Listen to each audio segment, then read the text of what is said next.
और three types of magnetic materials होते हैं, वो कौन कौन से होते हैं? Ferro, dia and para. Paramagnetic materials कौन से होते हैं?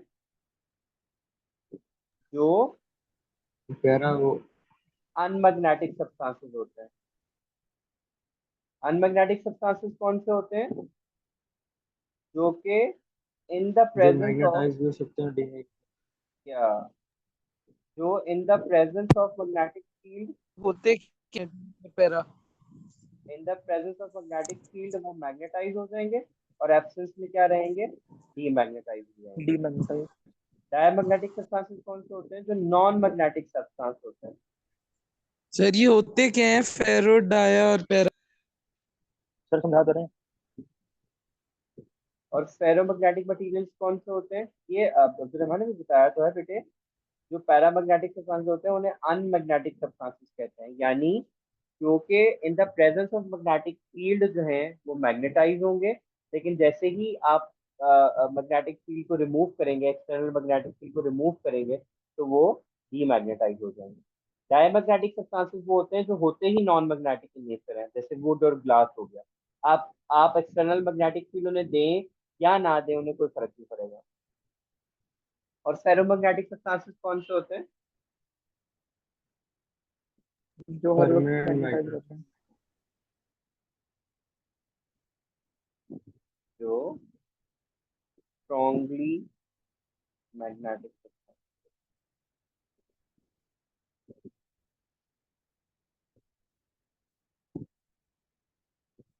दोबारा से सुन लो, डायमैग्नेटिक कौन से होते हैं? जो बिल्कुल मैग्नेटाइज नहीं होते, ठीक है। पैरामैग्नेटिक सब्सटेंसेस कौन से होते हैं? जो in the presence of magnetic field जो है वो मैग्नेटाइज हो सकते हैं।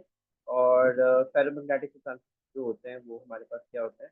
मैग्नेटिक इन नेचर होते हैं हमारे पास 24/7। क्लियर? अब हम आ जाते हैं इनकी एग्जांपल्स के ऊपर, Yes. कि हमारे पास पैरा, डाई और वो मैग्नेटिक सब्सटेंसेस कौन कौन से बनेंगे।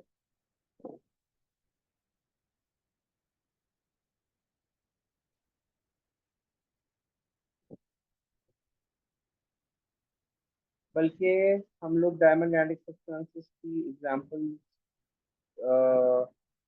पहले देख लेते हैं कि एग्जांपल्स सुन लेते हैं। डायमैग्नेटिक सब्सटेंसेस के अंदर हमारे पास जो है वो आ जाएंगे, वाटर आ जाएगा, लेड आ जाएगा, बिस्मथ आ जाएगा, गोल्ड, सिल्वर, कॉपर आ जाएंगे। सर लेड मेटल नहीं होता, तो मैग्नेटिक जरूरी नहीं ही है नहीं हर है।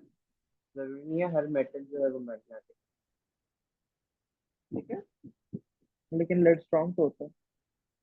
सॉरी, तो स्ट्रॉन्गनेस का लेड को क्यों यूज करते हैं उसके स्ट्रॉन्ग। लिए, रेडियो एक्टिव एक्टिव सब्सटेंस के लिए? अबे रेडियो एक्टिविटी कहाँ पे, मैग्नेटिज्म कहाँ पे, why are mixing with these? हम लेड को रेडियो एक्टिविटी में उसकी डेंसिटी की वजह से यूज करते हैं, बिकॉज वो बहुत डेंस होता है, तो वो फील्ड लाइंस को बाहर नहीं जाने देता,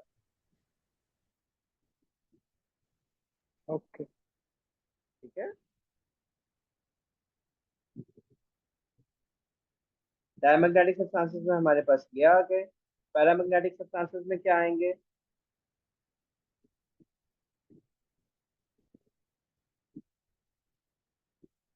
पैरामैग्नेटिक सब्सटेंसेस की एग्जांपल क्या है? आयरन। हाँ, हमारे पास एल्युमिनियम एल्युमिनियम आ सकता है, हमारे पास मैग्नीशियम आ सकता है। मोटे मोटे बस याद कर लेते हैं। बस ना, ये copper, silver, gold, bismuth and lead आपको याद रखना चाहिए, नॉन मैग्नेटिक सब्सटेंसेस हैं। अक्सर वो बच्चे यही मिस्टेक करते हैं कि जी हर मेटल जो होगा वो मैग्नेटिक इन नेचर की होगा। इस वजह से ये याद रखना जरूरी है कि ये मटीरियल मैग्नेटिक, ठीक है। बाकी एल्युमिनियम हो गया, आयरन हो गया, स्टील हो गया, ये सारे हमारे पास क्या होते हैं? मैग्नेटिक।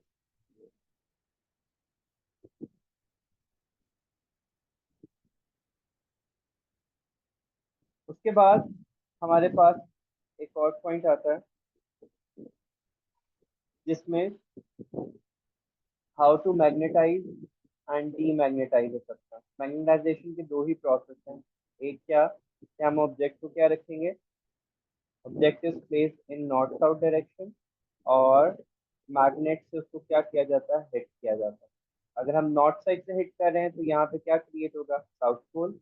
और अगर हम साउथ पोल से हिट कर रहे हैं इसको तो मेरे पास यहाँ पे क्या क्रिएट होगा, नॉर्थ पोल। अब एक चीज याद रखनी है कि हमने इसको कॉन्टिन्यूस पैटर्न में हिट करना है कि अगर हमने इसको हिट किया तो अब हम उस क्लॉकवाइज डायरेक्शन में जाएंगे, फिर हिट करेंगे, फिर क्लॉकवाइज डायरेक्शन में जाएंगे, फिर हिट करेंगे। हमने ये पैटर्न फॉलो करना है। फॉर एग्जाम्पल अगर हम ऐसे करें कि हमने हिट किया, क्लॉकवाइज आए, हिट किया, एंटी क्लॉकवाइज गए, फिर हिट किया, तो ये कभी भी मैग्नेटिक नहीं बनेगा हमारे पास। ठीक है, हम जब हिट करेंगे तो हमने जो पैटर्न है उसको कॉन्टिन्यूस रखना है कि हम लोग उसको जो अब हमारी मूवमेंट है वो हमारे पास जो है वो कॉन्टिन्यूस होनी चाहिए, वो वेरी नहीं होनी चाहिए। ठीक है, दूसरा वे हमारे पास क्या है, बाय पासिंग डायरेक्ट करंट। हमारे पास क्या क्रिएट होता है, इसको हम क्या नाम देते हैं, इलेक्ट्रो मैग्नेट का नाम दिया जाता है। अब इलेक्ट्रोमैग्नेट डिपेंडेंसी किस पे होगी, करंट पे, number of turns of coil पे, एंड लास्टली सॉफ्ट आयरन पे। अगर हम इसको बढ़ा दें, इसको भी बढ़ा दें, इसको भी बढ़ा दें, सॉरी इस कर दें, तो हमारे पास स्ट्रॉन्ग इलेक्ट्रोमैग्नेट बनेगा। और यहाँ पे हमारे पास आयरन यूज करने का क्या रीजन है कि आयरन जो है मेरे पास क्या है, इजीली मैग्नेटाइज और सॉफ्ट, डीमैग्नेटाइज हो जाता है। हाँ वो सॉफ्ट मैग्नेटिक मटेरियल है, वो इजीली मैग्नेटाइज एंड डीमैग्नेटाइज हो जाता है। इलेक्ट्रोमैग्नेट यूज इसलिए किए जाते हैं कि हम एज पर आवर कन्वीनियंस जो है वो उसकी मैग्नेटिक फील्ड को स्ट्रॉन्ग कर लें और उसको ऑन एंड ऑफ कर दें। मोस्टली स्क्रेप यार्ड्स के अंदर ये यूज होता है।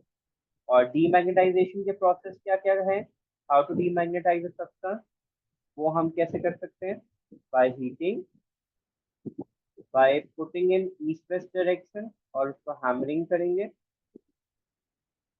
और by passing alternating current through it, substance जो है वो मेरे पास क्या हो जाएगा, डीमैग्नेटाइज।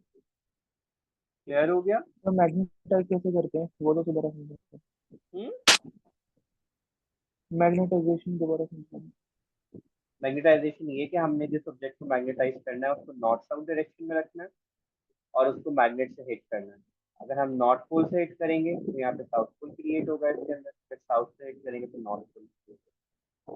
जो हिटिंग का प्रोसेस है उस तरीके से रखना है कि हमने हिट किया, रोटेट करके आएंगे, फिर हिट करेंगे, रोटेट करेंगे, फिर हिट करेंगे, फिर रोटेट करेंगे, फिर हिट करेंगे, तो मैग्नेटाइज होगा।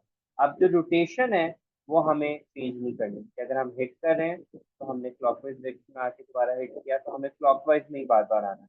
ऐसा नहीं कि एक दफा क्लॉकवाइज में एक दफा एंटी क्लॉकवाइज में है तो वो सब्सटेंस मैग्नेटाइज नहीं होता।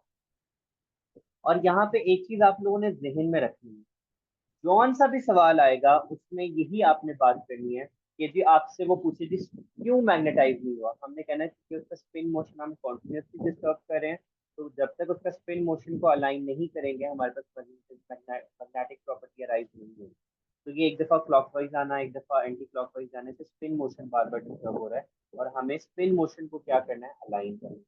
अगर सब इलेक्ट्रॉन्स का स्पिन मोशन एक जैसा